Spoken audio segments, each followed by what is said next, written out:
What's up, YouTube? It's cjsparkin2 and I'm coming at you with a video. And today I want to go over a topic. Somebody mentioned this in my previous video, and I want to go over bluffing. Now, bluffing is basically misleading your opponent or making your opponent believe that you have something when you really do not.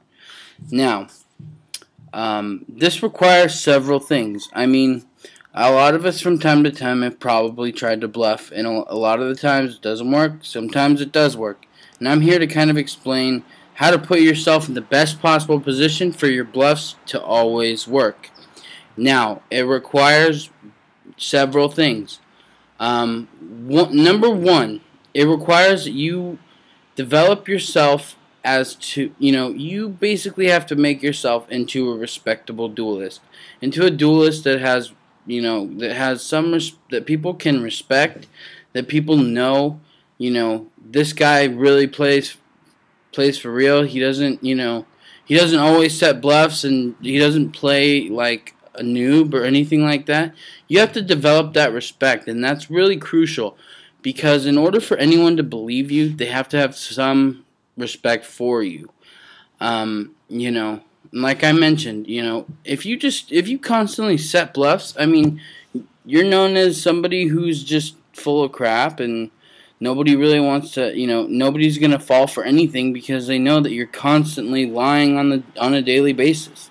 You need to have credibility. Build your credibility up, and that'll make your bluffs 10 times better, because if you can delay your opponent from trying to attack you or possibly trying to summon another monster, and that can save you a turn, that it's so crucial to the game, it's unbelievable. So build up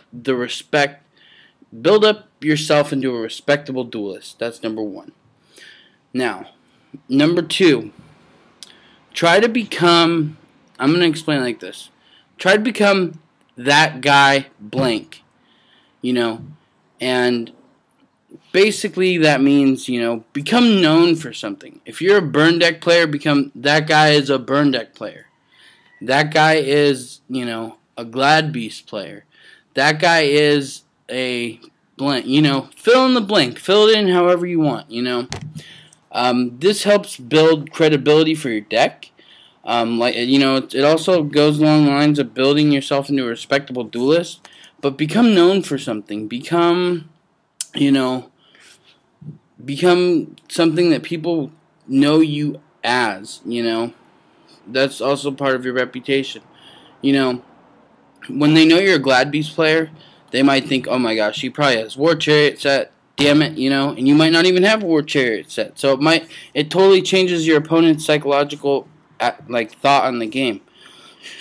And if you're known as the burn deck player, they might not want to attack you because they probably think this guy probably has magic cylinders, right? So, that's just part of it too. And now I want to go into kind of, those are some things to think about, and it really is based off of becoming a respectable duelist around wherever you play. Another thing I want to go over, game one, I would not bluff. Game one is basically your way of establishing yourself. Now, whatever you do in game one is going to dictate to your opponent how they're going to play you in game two. That's just the way the game's played. That's the way the game's designed. And that's just how it's always been. So, game two. Let's say game one, when they activated Heavy Storm, you activated Starlight Road. That game two, every time you set two traps, they're going to think in their mind, you probably have Starlight Road. So I'm not going to freaking heavy right now. I'm going to try and wait until I get a space so I can figure out what he has. So, like I mentioned before, you have to develop your reputation, and it allows you to be able to bluff. I mean, it creates some sort of respect, and that's just how it works. That's just the way it is. Let's say, for example, we'll go over another thing, Let's say, for example, they overstretch their boundaries, and then at the very end, you activate Torrential, and they're basically out. That game two, they're not going to overstretch themselves. They're not going to go all out. They're going to think, you know what, this guy knows how to play, and he played duyanhtle when I freaking tried to basically OTK for the win, so I'm not going to do that again. And, you know, that requires a lot from you. That requires you to become a better player. So, if you're a subpar duelist, your bluffs probably most likely won't work. So it really requires a lot out of you. And this is just something to take with you, you know.